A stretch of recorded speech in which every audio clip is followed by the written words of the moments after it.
Elephant chemistry for NEET and JEE और आज हम देखने वाले हैं हमारा थर्ड लेक्चर जहां पे हम पढ़ने वाले हैं modern periodic law and the present form of the periodic table. ठीक है, अगर आप पीरियोडिक लॉ के बारे में देख रहे हैं तो पीरियोडिक लॉ हमने कहां पे पढ़ा था? डिमिट्री मेंडेलीव साहब के पीरियोडिक टेबल में भी पढ़ा था, जिन्होंने एटॉमिक वेट के बेसिस पर अपना एक पीरियोडिक टेबल दिया था और उन्होंने पीरियोडिक लॉ जिसने फर्स्ट टाइम दिया उनका नाम था डिमिट्री मेंडेलीव साहब का पीरियोडिक लॉ था। उसका लॉ क्या था? पीरियोडिक लॉ क्या था डिमिट्री मेंडेलीव साहब का? उन्होंने कहा था कि मैं अगर फिजिकल और केमिकल प्रॉपर्टीज की बात कर रहा हूं, physical and chemical properties of किसकी? हम क्लासिफिकेशन ऑफ एलिमेंट्स देख रहे हैं तो एलिमेंट्स के बारे में बोलेंगे।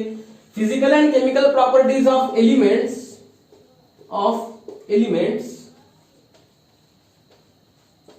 आर दी पीरियोडिक, सबसे इंपॉर्टेंट टर्म है ये, पीरियोडिक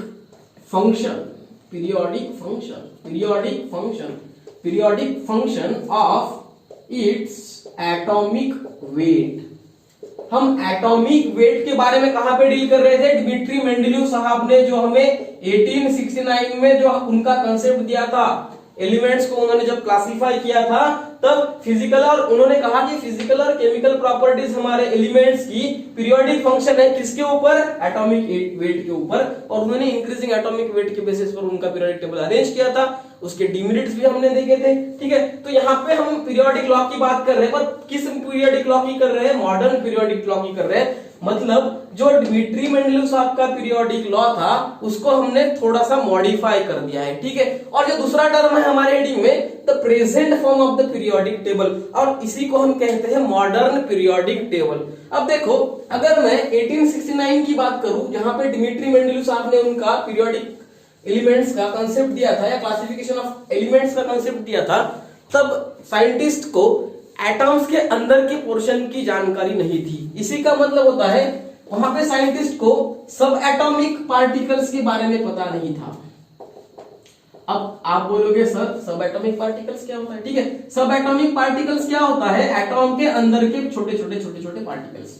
जहां पे मैं बोलूं प्रोटॉन है, न्यूट्रॉन है, इनको सब एटॉमिक पार्टिकल कहते हैं। और कई जगहों पे इसको एलिमेंट्री पार्टिकल्स भी बोलते हैं, एलिमेंट्री यूनिट्स ऑफ पार्टिकल्स भी बोलते हैं। ठीक है, तो ये जो सब एटॉमिक पार्टिकल्स के बारे में हमें पता चला, वो जो ईरा था वो तब का टाइम था 20th सेंचुरी, 20वीं सदी में हमें पता चला, और उसके बाद स्टार्ट हो गया मॉडर्न पीरियोडिक टेबल का कंसेप्ट बताना। तो बहुत से साइंटिस्ट आए, उन्होंने अपना अपना कंसेप्ट दिया, और जो ये हम सब एटॉमिक पार्टिकल्स के बारे में बात करते हैं तो हम बोर एटॉमिक थ्योरी के बारे में बोल रहे हैं। ठीक है, तो सब एटॉमिक पार्टिकल्स का कंसेप्ट जब हमारे पास आया तब का टाइम था 20th सेंचुरी। तो उसके बाद 1913 में एक बंदा हमारे पास आया, 1913 में हमारे पास एक बंदा आया और उनका नाम था हेनरी मोसले।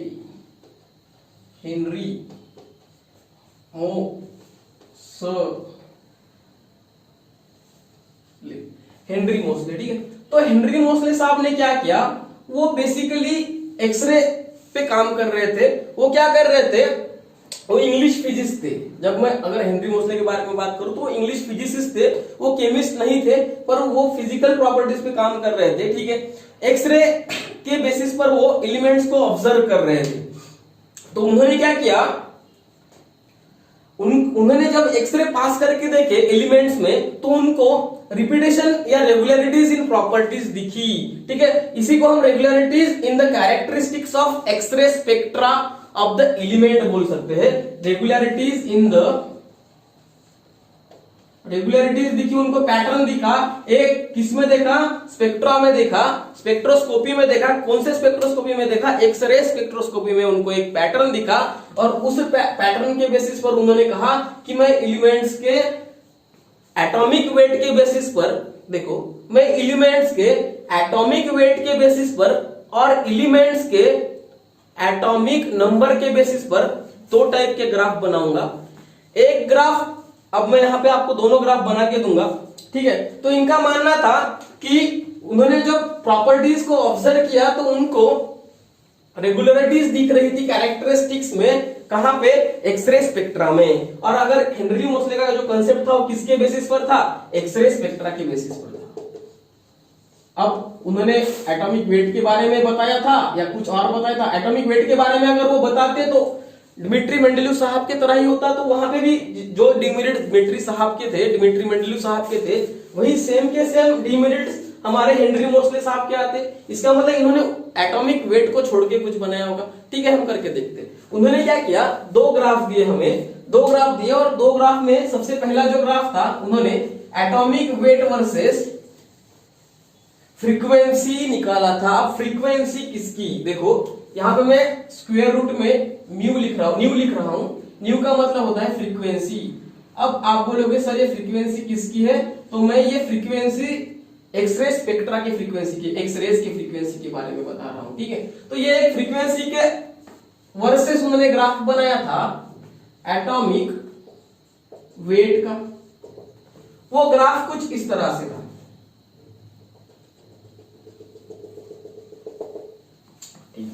ये एटॉमिक वेट है, ये फ्रीक्वेंसी है, इसको हम न्यू में डिनोट करते हैं। ठीक, तो ये तो हो गया एटॉमिक वेट वर्सेस फ्रीक्वेंसी का ग्राफ। और जो दूसरा ग्राफ उन्होंने बनाया था वो इस तरह से था। यहां पे उन्होंने फ्रीक्वेंसी रखी सेम, और यहां पे एटॉमिक वेट की जगह, देखो ये सबसे इंपॉर्टेंट चीज है, यहां पे आज तक हमने जो एटॉमिक वेट पढ़ा था, इसको छोड़ के किसी ने कुछ नई चीज करने की कोशिश की थी, वो थे हेनरी मोसले साहब। और यहां पे उन्होंने क्या किया, एटॉमिक नंबर दिया। और जैसे ही उन्होंने एटॉमिक नंबर लिया तो जो ग्राफ था वो एग्जैक्टली स्ट्रेट था। और इन दोनों ग्राफ को ऑब्जर्व करने के बाद उन्होंने कहा कि atomic number is the more fundamental property than atomic weight. Atomic number is the more fundamental property than atomic weight. कहां पे? अगर मैं फ्रीक्वेंसी और एटॉमिक नंबर का ग्राफ दिखा रहा हूं तो स्ट्रेट लाइन मिल रही है, फ्रीक्वेंसी और एटॉमिक वेट का ग्राफ दिखा रहा हूं तो मुझे एग्जैक्टली स्ट्रेट लाइन नहीं मिल रही है। ठीक है, तो ये यहां पे हम बता रहे हैं कि atomic number is the fundamental properties of than atomic weight. मतलब एटॉमिक नंबर मोर फंडामेंटल है, more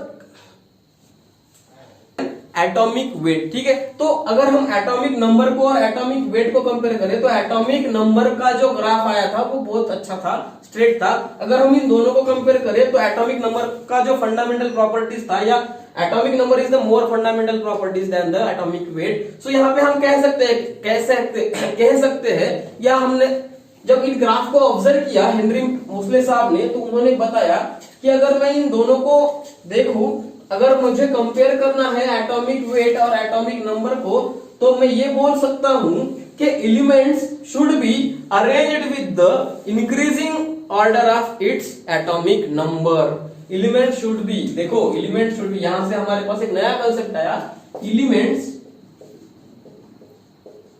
should be arrange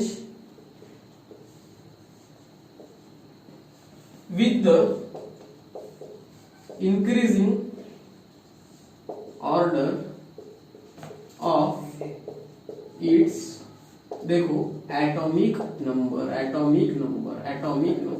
elements को किस तरह से अरेंज करना चाहिए? उनके इंक्रीजिंग एटॉमिक नंबर के हिसाब से अरेंज करना चाहिए। और जो हमारे पास इक्वेशन आया था किसका? हेनरी मोसले साहब का, जिन्होंने फ्रीक्वेंसी को एटॉमिक नंबर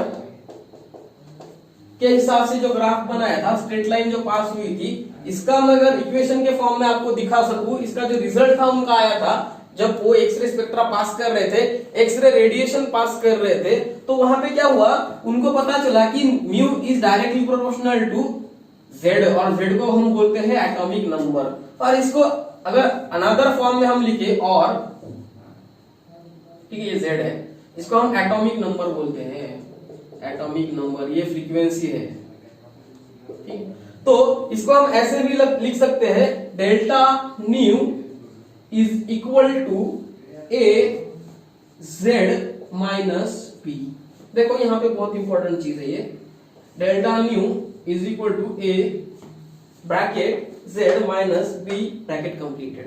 तो ये जो ए होता है ये होता है प्रोपोर्शनलिटी कांस्टेंट। क्या होता है? प्रोपोर्शनलिटी कांस्टेंट होता है। और अगर यहां पे मैं बी की बात करूं तो वो होता है स्क्रीनिंग कांस्टेंट। स्क्रीनिंग कांस्टेंट, ठीक है। तो ये दोनों टर्म कैसी है? कांस्टेंट है। और यहां पे जो z है हमारा, इसको हम कहते हैं एटॉमिक नंबर। तो इसी के बेसिस पर मैं बता सकता हूं कि delta nu is directly proportional to atomic number, ठीक है। इसका मतलब हमारे पास इस टाइप का कोई इक्वेशन है और उसके बेसिस पर हमने जो ग्राफ निकाला वो एग्जैक्टली स्ट्रेट लाइन ग्राफ पास हो रहा था। और हम बता रहे थे कि अगर मुझे एटॉमिक वेट और एटॉमिक नंबर में से दोनों को में से किसी को अगर कंपेयर करना है तो एटॉमिक नंबर से atomic number is the more fundamental than atomic weight, ठीक है। तो जो हमारे पास अब मॉडर्न पीरियोडिक लॉ आया था उसको थोड़ा सा चेंज किया गया और जिसको हम modified form of periodic law बोलते हैं, ठीक है। Modified form of periodic law क्या था? अगर आप पीरियोडिक लॉ देखो मेंडेलीव का, तो physical and chemical properties of elements are arrange with the fundamental properties of their atomic weight कहा गया था। यहाँ पे बस एक वर्ड चेंज होगा, हम यहाँ पे एटॉमिक नंबर के साथ डील कर रहे हैं, तो हम यहाँ पे बोलेंगे कि atomic number is the fundamental physical property. तो देखेंगे क्या था मॉडर्न पीरियोडिक लॉ, जिसको हम मॉडिफाइड पीरियोडिक लॉ भी बोलते हैं। मॉडिफाई हो रहा था, ठीक है। तो मॉडिफाइड पीरियोडिक लॉ क्या कह रहा था? अगर ये physical and chemical properties are properties of elements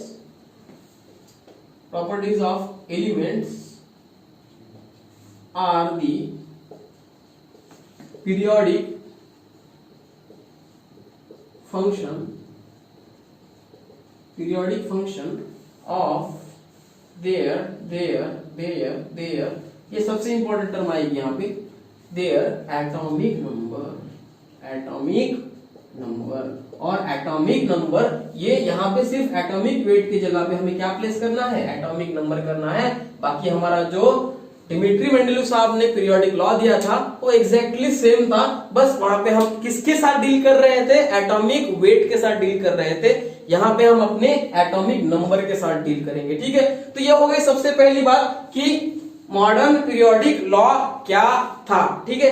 अब हम बात करेंगे the present form of periodic table. अब present form of periodic table को सबसे पहले हम कंपेयर करके देखेंगे जो हमारा लास्ट वाला पीरियोडिक टेबल था डिमिट्री मेंडेलीव साहब का, क्योंकि वहां से बहुत सारी चीजें सेम आई थी, ठीक है। तो उन चीजों को हम यहाँ पे कंपेयर करके देखेंगे। देखो जब हम मॉडर्न पीरियोडिक टेबल की बात कर रहे थे वो पूरा का पूरा modern periodic table atomic number पे था। हमने अभी देखा, ठीक है, हेनरी मोसले साहब का। पर हमें अब ये देखना था कि एटॉमिक नंबर क्या होता है, ठीक है। अगर मैं बोलूं आपको क्या एटॉमिक नंबर पता है? देखो एटॉमिक नंबर क्या होता है, अगर मैं मान लूं किसी चीज का जितना न्यूक्लियर चार्ज है, किसी एटम का जितना न्यूक्लियर चार्ज है उतना ही उसका एटॉमिक नंबर होता है। इसका मतलब क्या हुआ? Atomic number is equal to its nuclear charge के जितना होता है। अब देखो मैं मान लूं कि मेरे पास हाइड्रोजन एटम है, उसका एटॉमिक नंबर 1 है, सबको पता है, ठीक है, बहुत बेसिक चीज है। यहाँ पे प्रोटॉन कितने होते हैं? 1। न्यूट्रॉन यहाँ पे नहीं होता और 1 इलेक्ट्रॉन होता है। अब मैं यहाँ पे बात कर रहा हूं कि जितने प्रोटॉन होते हैं उतना उसका एटॉमिक नंबर। क्या मैं इस तरह से बात कर सकता हूँ? क्या मैं इसको ऐसे कह सकता हूँ कि इस हाइड्रोजन का एटॉमिक नंबर कितना है? जितना उसके पास प्रोटॉन है, जितने उसके पास प्रोटॉन है उतना उसका एटॉमिक नंबर है, या जितने उसके पास इलेक्ट्रॉन है उतना ही उसका एटॉमिक नंबर है। ये मैं यहाँ पे कह सकता हूँ, ठीक है। पर कब कह सकता हूँ? ये देखो ये सबसे बड़ी इंपॉर्टेंट चीज है। मैं ये कब कह सकता हूँ? अगर हमारा जो एटम हम ले रहे हैं वो उसके न्यूट्रल स्टेट में होना चाहिए या न्यूट्रल फॉर्म में होना चाहिए। अब न्यूट्रल का मतलब क्या है, किसी भी प्रकार का कोई भी उसके ऊपर चार्ज नहीं होना चाहिए। अब यहां पे मान लो कि मैं सोडियम लेता हूं या लिथियम, सोडियम लेता हूं, सोडियम का एटॉमिक नंबर है 11, ठीक है, उसका एटॉमिक नंबर 11 है, उसके पास प्रोटॉन 11 है, इलेक्ट्रॉन 11 है, ठीक है। अब हम बचपन में पढ़ते थे 7th 8th 9th स्टैंडर्ड में कि metals are always electropositive in nature. अब मैं बात करूं इस पे पॉजिटिव चार्ज बनाने की, Na+ की, ठीक है, Na+ की, तो यहां से प्लस बना, इसी का मतलब क्या, एक इलेक्ट्रॉन यहां से बाहर गए। और अब यहाँ पे इलेक्ट्रॉन बचे कितने, Na+ में 10 इलेक्ट्रॉन बचे, यहाँ पे रिमेनिंग इलेक्ट्रॉन्स कितने थे, 10 थे, और इसमें प्रोटॉन 11 थे, तो यहाँ पे हम पॉजिटिव चार्ज दिखाते हैं। तो अगर आप यहाँ पे बोलेगी कि मेरा एटॉमिक नंबर मेरे इलेक्ट्रॉन जितना है, तो ये गलत होगा। तो ये सिर्फ किस चीज के लिए है, only and only neutral atoms के न्यूक्लियाई के बारे में मैं बात कर रहा हूँ, न्यूट्रल एटम्स के बारे में मैं बात कर रहा हूँ, ठीक है। अब ये हो गई पहली बात। अब पीरियोडिक लॉ के बेसिस पर हमने देखा कि एटॉमिक नंबर पर क्या होता है एटॉमिक नंबर, ठीक है। अगर मैं periodic law is essentially the consequences of periodic variation in the electron configuration. अब यहां पे अगर मैं बात करूं पीरियोडिक लॉ की, फिर से मैं पीरियोडिक लॉ की बात करूं, तो क्या मैं एटॉमिक नंबर को इलेक्ट्रॉनिक कॉन्फ़िगरेशन से रिप्लेस कर सकता हूं? हाँ, डेफिनेटली कर सकता हूं, ठीक है। इलेक्ट्रॉनिक कॉन्फ़िगरेशन क्या होता है, सबसे पहली बात हम इलेक्ट्रॉनिक कॉन्फ़िगरेशन हमारे नेक्स्ट लेक्चर में पढ़ेंगे, इसी टॉपिक में, इस टॉपिक में हम पढ़ेंगे कि उसको इलेक्ट्रॉनिक कॉन्फ़िगरेशन में अबो प्रिंसिपल का क्या रोल है, ठीक है। फिर हम एक डब्बे में इलेक्ट्रॉन्स 2 स्पिन के कैसे डालते हैं, या हंट्स रूल क्या होता है, ठीक है, मैक्सिमम स्पिन मल्टीप्लिसिटी क्या होती है, ये सारी चीजें हम आगे चल के पीरियड्स में और वर्टिकल कॉलम्स में, रोज में हमारा इलेक्ट्रॉनिक कॉन्फ़िगरेशन में वेरिएशंस कैसा आता है। अगर मैं ब्लॉक्स के बारे में बात करूं, S block, P block, D block, F block, तो उनमें इलेक्ट्रॉनिक कॉन्फ़िगरेशन कैसा आता है, इन सबको हम पढ़ने वाले हैं हमारे नेक्स्ट लेक्चर में। यहाँ पे मैं बस इसी सोडियम के आपको जस्ट बेसिक आइडिया देना चाहता हूँ कि सोडियम है मेरे पास, उसका एटॉमिक नंबर 11 है। अगर उसका इलेक्ट्रॉनिक कॉन्फ़िगरेशन अगर मुझे लिखना है, देखो हम ये पढ़ने वाले हैं, ठीक है, एक बेसिक आइडिया के लिए मैं आपको बता रहा हूं, क्योंकि मुझे इस सोडियम के लास्ट के शेल में, जहां पे इसका लास्ट इलेक्ट्रॉन जाके बैठता है उसके घर में, वो इलेक्ट्रॉन के बारे में आपको थोड़ा सा बताना था, इसलिए मैं इसकी इलेक्ट्रॉनिक कॉन्फ़िगरेशन के बारे में बता रहा हूं। क्योंकि हम यहाँ पे हमारे मॉडर्न पीरियोडिक लॉ को एटॉमिक नंबर के प्लेस पे हम इलेक्ट्रॉनिक कॉन्फ़िगरेशन लिख सकते हैं, क्योंकि atomic number is nothing but the electronic configuration. हम उस एटॉम के इलेक्ट्रॉन को अरेंज कर रहे हैं इलेक्ट्रॉनिक कॉन्फ़िगरेशंस में, ऑर्बिटल्स में, सब ऑर्बिटल्स में, सब ग्रुप्स में, ठीक है। तो यहाँ पे मैं सोडियम ले रहा हूँ, सोडियम का एटॉमिक नंबर 11 है, और यहाँ पे मैं लिख सकता हूँ 1s2 2s2 2p6, 10 हो गए, एक बचा 3s1। जो आखिरी का इलेक्ट्रॉन है वो s में गया, और इसको हम s ब्लॉक बोलते हैं, हम आगे देखेंगे। तो ये इलेक्ट्रॉनिक कॉन्फ़िगरेशन हो गया। एक बेसिक एग्जांपल देना था मुझे, इसीलिए लिया। तो इलेक्ट्रॉनिक कॉन्फ़िगरेशन को भी हम मॉडर्न पीरियोडिक टेबल के टर्म में एटॉमिक नंबर जहां पे लिखा है वहां पे रिप्लेस कर सकते हैं। तो देखो, जब 1913 में हेनरी मोसले साहब ने पीरियोडिक टेबल दिया था, मॉडर्न पीरियोडिक टेबल दिया था, या उनका एक्सरे का जो कंसेप्ट दिया था, तब के टाइम पे बहुत सारे साइंटिस्ट थे, bulk of the group are continuously working on the periodic modern periodic table, और हर किसी ने अपने अपने बेसिस पर, किसी ने वैलेंसी के बेसिस पर दिया, किसी ने एटॉमिक नंबर को मतलब लिया। तो ये सब सारी चीजों को बना बना के बहुत से साइंटिस्ट ने एक पीरियोडिक टेबल हमें दिए थे। तो उन पीरियोडिक टेबल को हमें नहीं पढ़ना, हमारे पास जो पीरियोडिक टेबल हमारे एनसीईआरटी में दिया है वो है the long form of periodic table. The long form of periodic table ये सबसे पॉपुलर था वर्ल्ड वाइड, और इसी को सब जगह पे पढ़ा जाता है। तो हम अब पढ़ने वाले हैं हमारा long form of periodic table. देखो वहां पे चेंजेस क्या हुए थे वो हमें देखने हैं। सबसे पहले तो मैं यहाँ पे पीरियोडिक टेबल को ड्रॉ करके दिखाऊंगा, फिर हम उस पीरियोडिक टेबल को हमारे डिमिट्री मेंडेलीव साहब की पीरियोडिक टेबल से कंपेयर करेंगे। वहां पे हम देखेंगे कि जो हमारी 12 सीरीज डिमिट्री मेंडेलीव साहब ने बताई थी, वो 12 की 12 सीरीज क्या वहां पे सेम थी, या फिर वहां पे पीरियड्स में या किसी डिफरेंट चीजों में उसका डिस्टिंग्विश हुआ था, या फिर हमने जो ग्रुप्स बताए थे 8, क्या यहाँ पे 8 ही ग्रुप्स थे, वहां पे जो 8 में से 7 सब ग्रुप्स में ए और बी था, यहाँ पे भी क्या सेम था, ये सारी चीजें हमें देखनी है। और मैं सबसे पहले यहाँ पे पीरियोडिक टेबल ड्रॉ करके दिखाऊंगा, उसके बाद उसकी जो चीजें हैं मैं समझाने की कोशिश करूंगा।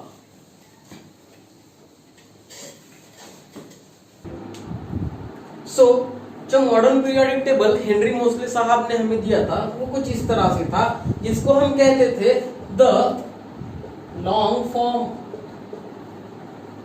Of periodic table. और ये सारा का सारा जो पीरियोडिक टेबल था उस किसके बेसिस पर अरेंज था, विद इंक्रीजिंग एटॉमिक नंबर के बेसिस पर अरेंज था। अगर मैं उस हाइड्रोजन की बात करूं तो इसका एटॉमिक नंबर होता है 1। मैं अगर हीलियम की बात करूं तो एटॉमिक नंबर होता है 2।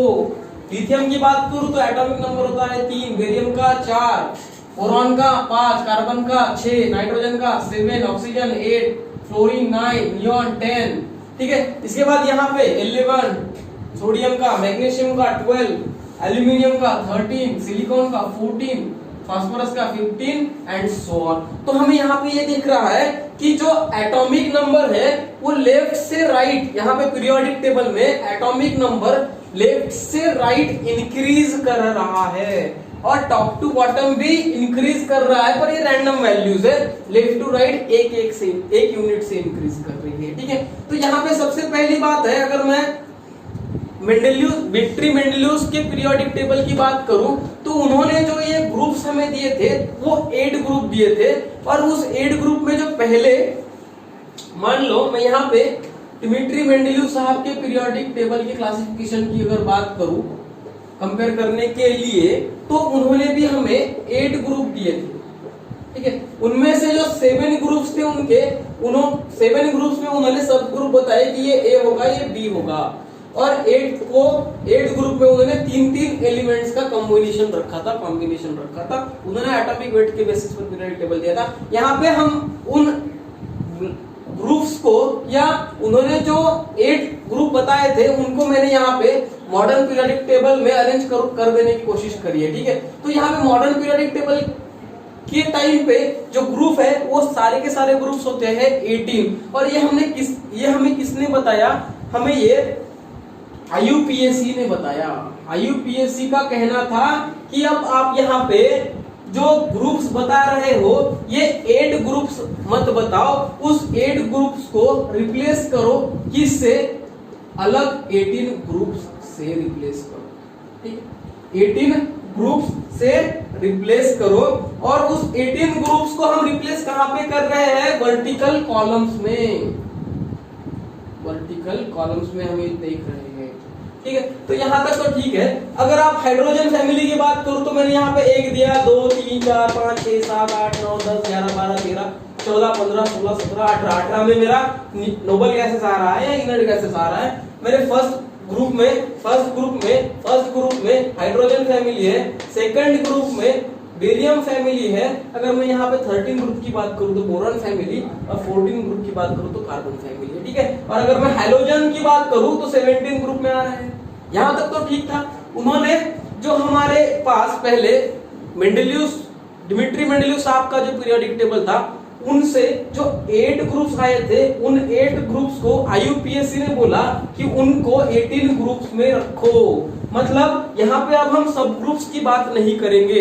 ठीक है, यहाँ पे हम सब ग्रुप्स की बात नहीं करेंगे। अब देखो यहाँ पे जो मेरा फर्स्ट ग्रुप मैंने बताया, IUPAC का मतलब होता है international union of pure and applied chemistry. ये लोगों को नाम रखता है, ये लोगों के नाम रखता है। किन लोगों के, केमिस्ट्री के लोगों के नाम रखता है। ठीक है, तो एलिमेंट्स का नाम हम जब भी रखते हैं तो IUPAC के अकॉर्डिंग रखते हैं। या हमें किसी भी स्ट्रक्चर का IUPAC नॉमेनक्लेचर बताना है तो इसके कुछ रूल्स है। इसका रीजन ये होता है, अगर आप अफ्रीका में गए तो उस किसी चीज को अलग नाम से बोला जाएगा, अगर आप इंडिया में आए तो उसको अलग लैंग्वेज में बताया जाएगा, रशिया में गए तो अलग लैंग्वेज में बताया जाएगा।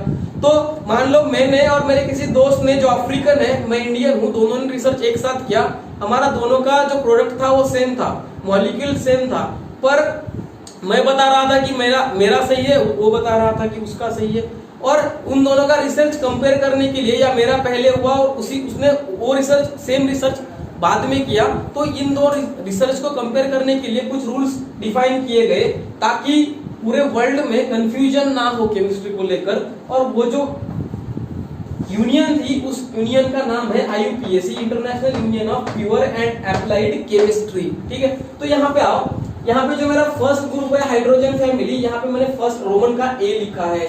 मतलब जो हमने यहाँ पे डिमिट्री मेंडेलीव साहब के पीरियोडिक टेबल में जो 8 ग्रुप थे हमारे, 8 ग्रुप में सबसे पहला ग्रुप हमारा क्या था, फर्स्ट A और फर्स्ट B। जो फर्स्ट A था वो यहाँ पे है, और फर्स्ट B कहाँ पे है, यहाँ पे। सेकंड A यहाँ पे है, सेकंड B यहाँ पे है। उन्होंने भी यही किया था, बेरियम को, जिंक, कैडमियम को एक साथ रखा था, लिथियम को, कॉपर को एक साथ रखा था, लिथियम के एलिमेंट, लिथियम फैमिली के एलिमेंट्स को, हाइड्रोजन फैमिली के एलिमेंट्स को और कॉपर को एक साथ रखा था। ठीक है, अब यहाँ पे मैं अगर थर्ड A की बात करूं तो ये यहाँ पे है, थर्ड B की बात करूं तो यहाँ पे, fourth A, fourth B, fifth A, fifth B, sixth A, sixth B। ठीक है, 7A, 7B, और 3 एलिमेंट्स का जो ग्रुप हमें दिया था उसको हमने 8 कहा।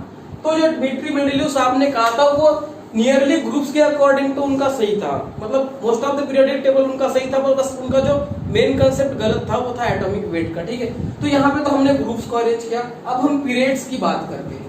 अब ग्रुप्स क्या हुए, फिर हमारे पास यहाँ पे ग्रुप्स कितने हैं, अभी 18 ग्रुप्स। अब पीरियड की बात करें, वहां पे हमने डिमिट्री मेंडेलीव के टाइम पे, डिमिट्री मेंडेलीव के पीरियोडिक टेबल में सारे के सारे 12 सीरीज देखी थी, 12 सीरीज देखी थी। और वहां पे उन्होंने किसी भी टाइप का पीरियड या पीरियड बोल के नहीं बोला था। ठीक है, ये जो 12 की सीरीज थी उन्होंने दी थी 1 2 3 ऐसे 12 तक दी थी। और इन 12 सीरीज को देखो, ये सबसे इंपॉर्टेंट चीज है, इन 12 सीरीज को मॉडर्न पीरियोडिक टेबल में 7 पीरियड्स में कन्वर्ट किया गया, 7 पीरियड्स में कन्वर्ट किया गया। और हमारे पास अब के टाइम पे जिसे हम हॉरिजॉन्टल रोज बोलते हैं, वो हॉरिजॉन्टल रोज कितने हैं, 7 है। इसका मतलब हमारे पास जो पीरियड है वो है 7, 18 ग्रुप्स है और 7 पीरियड्स है। ठीक है, तो यहां तक तो हमें समझ में आया कि मॉडर्न पीरियोडिक टेबल में हमने 18 ग्रुप देखे, 7 पीरियड देखे, और इस पीरियोडिक मॉडर्न पीरियोडिक टेबल को हमने कंपेयर किया था किसके साथ, डिमिट्री मेंडेलीव के पीरियोडिक टेबल के साथ, जहां पे उन्होंने कुछ ग्रुप्स दिए थे 8 और 12 सीरीज दी थी, उनका कन्वर्जन यहाँ पे कैसा हुआ, यहाँ तक हमने देख लिया। अब देखो, अगर मैं यहाँ पे हाइड्रोजन और बेरियम की बात करता हूं, हाइड्रोजन और बेरियम की बात करता हूं, तो ये जो पहली 2 लाइंस है, group number 1 and group number 2 is line, और इसे हम S ब्लॉक कहते हैं, इसे हम S ब्लॉक कहते हैं। और जो यहाँ पे स्कैंडियम से आपको जिंक तक दिख रहा है, यह है फर्स्ट 3D सीरीज। इसके बाद यटरबियम से कैडमियम तक देख रहा है, यह है 3D सीरीज। यह है 5D लैंथेनम से Hg मर्क्यूरी तक जो हमें दिख रहा है वो है 5D सीरीज। और जो एक्टिनियम से हमें इंडियम तक यहाँ पे देख रहा है, Cn जहां तक दिख रहा है, सॉरी Cn तक, तो ये है सारी की सारी 6D सीरीज। तो ये जो हमें इस टेबल को क्या, इस ब्लॉक को क्या बोलते हैं, मान लो ये पूरा घर है, इस घर में ये हॉल है जहां पे S ब्लॉक है। ठीक है, ये D क्या है, बेडरूम है। ये P ब्लॉक जो है वो किचन है। ठीक है, और ये जो आपका आगे का जो पोर्शन है, खुली एम्प्टी स्पेस है, इसको हम F ब्लॉक बोलेंगे यहाँ पे। ठीक है, तो एक ही घर के अलग अलग घर के पोर्शन है ये। मैं S ब्लॉक बोलूं तो मैं हॉल के बारे में बात कर रहा हूं, मैं D ब्लॉक बोलूं तो मैं बेडरूम के बारे में बात कर रहा हूं, मैं P ब्लॉक बोलूं तो मैं किचन के बारे में बात कर रहा हूं, F ब्लॉक बोलूं तो वहां पे जहां पे फ्री स्पेस है, जहां पे यहाँ पे जो कुछ एडजस्ट नहीं हो पाया इन घरों में, वो यहाँ पे फ्री स्पेस में आके बैठता है। तो देखो, अब तो मेरे पास S ब्लॉक है, S ब्लॉक में मेरे पास फर्स्ट A सेकंड A या फर्स्ट एंड सेकंड ग्रुप्स आते हैं। ठीक है, hydrogen family and beryllium family. अब ये S ब्लॉक में ही क्यों आते हैं, जब हम इलेक्ट्रॉनिक कॉन्फ़िगरेशन पढ़ेंगे तो और डिटेल में पढ़ेंगे। अब देखो, अगर मैं लिथियम लेता हूं तो लिथियम का जो एटॉमिक नंबर है, लिथियम का एटॉमिक नंबर है 3। ठीक है। अगर उसका इलेक्ट्रॉनिक कॉन्फ़िगरेशन में निकालूं, ये हमें नेक्स्ट क्लास में पढ़ना है, बस मुझे ब्लॉक्स को थोड़ा समझाना था इसलिए मैं बता रहा हूं। लिथियम का एटॉमिक नंबर है 3, इलेक्ट्रॉन्स हो गए 3, प्रोटॉन हो गए 3, न्यूट्रॉन हो गए 3, यहां तक तो सबको पता है। अब ये 3 इलेक्ट्रॉन जो मेरे पास है, इन 3 इलेक्ट्रॉन का मैं इलेक्ट्रॉनिक कॉन्फ़िगरेशन निकालूंगा। 1s2, एक s में 2 इलेक्ट्रॉन की कैपेसिटी होती है 2s1। जो लास्ट इलेक्ट्रॉन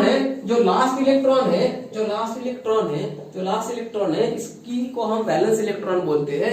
जो वैलेंस इलेक्ट्रॉन है ये हमारे s शेल, सब शेल में जा रहा है, आखिर का जो ऑर्बिटल है s ऑर्बिटल में जा रहा है, और इसीलिए हम बोलते हैं इसको s ब्लॉक। क्या बेरियम में भी ऐसा होता है? हाँ होता है। बेरियम का एटॉमिक नंबर यही अगर मैं करूं, बेरियम का atomic number 4, 1s2, 2s2, s में ही गया है, ठीक है।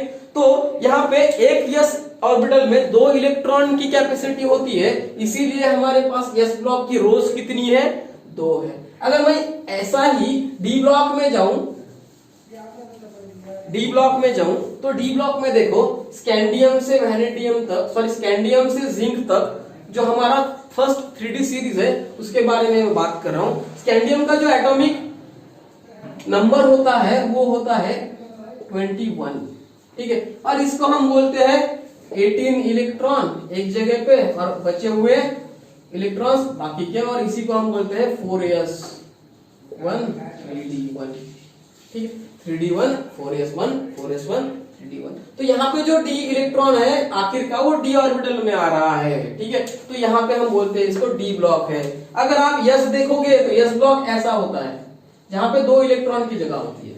अगर मैं p के बारे में बताऊं तो p में 3 ब्लॉक्स होते हैं, जहां पे एक ब्लॉक में 2 लोगों की जगह है, 2 इलेक्ट्रॉन्स की जगह है।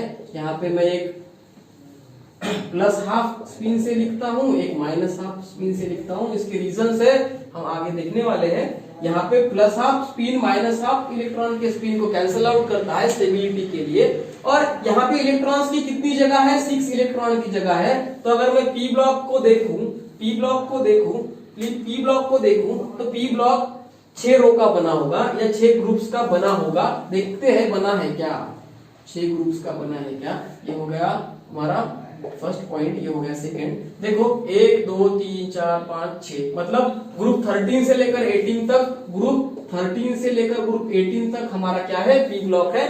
जो किस वजह से बना है? 6 इलेक्ट्रॉन की जगह है तो 6 रोज बनेंगे, ठीक है। और यहाँ पे क्या होगा? पी ब्लॉक में अगर मैं बताऊं कि मेरे पास कार्बन है, सबको पता है, वेरी वेल नोन। कार्बोहाइड्रेट देखते हैं हम, कार्बन देखते हैं, हाइड्रोकार्बन देखते हैं, सारी की सारी जो ऑर्गेनिक केमिस्ट्री है वो कार्बन और हाइड्रोजन के अराउंड घूमती रहती है।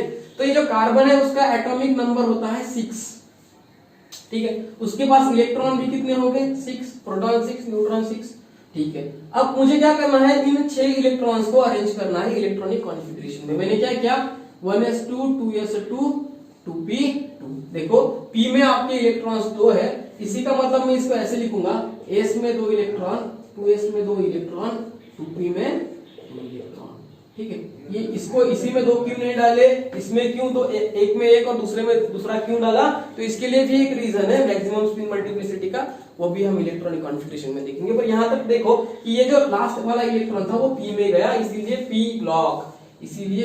यहाँ पे सेम हमने अगर स्कैंडियम को अगर हमने देखा तो स्कैंडियम 3D सीरीज में आता है और उसका इलेक्ट्रॉनिक कॉन्फ़िगरेशन यहाँ पे है और डी ब्लॉक बोलते हैं, ठीक है। अब यहाँ पे आपको एक कंसेप्ट तो क्लियर हो गया, जिसके पास जितने इलेक्ट्रॉन उतने उसके रो। 10 इलेक्ट्रॉन 10 रो, 1 2 3 4 5 6 7 8 9 10, 6 इलेक्ट्रॉन 6 रो, 2 इलेक्ट्रॉन 2 रो, ठीक है। अब हम यहाँ पे आएंगे कि एफ ब्लॉक क्या होता है, ठीक है। एफ ब्लॉक क्या होता है? देखो यहाँ पे लैंथेनाइड है, यहाँ पे एक्टेनाइड है। लैंथेनाइड के आगे वाले जो एलिमेंट्स थे वो इस पीरियोडिक टेबल में फिक्स नहीं हो पाए थे, ठीक है। एक तरह का, देखो बहुत इंपॉर्टेंट है, एक तरह का जो एफ ब्लॉक है, कंप्लीटली एफ ब्लॉक कंप्लीट, ये हमारे मॉडर्न पीरियोडिक टेबल का डीमेरिट है।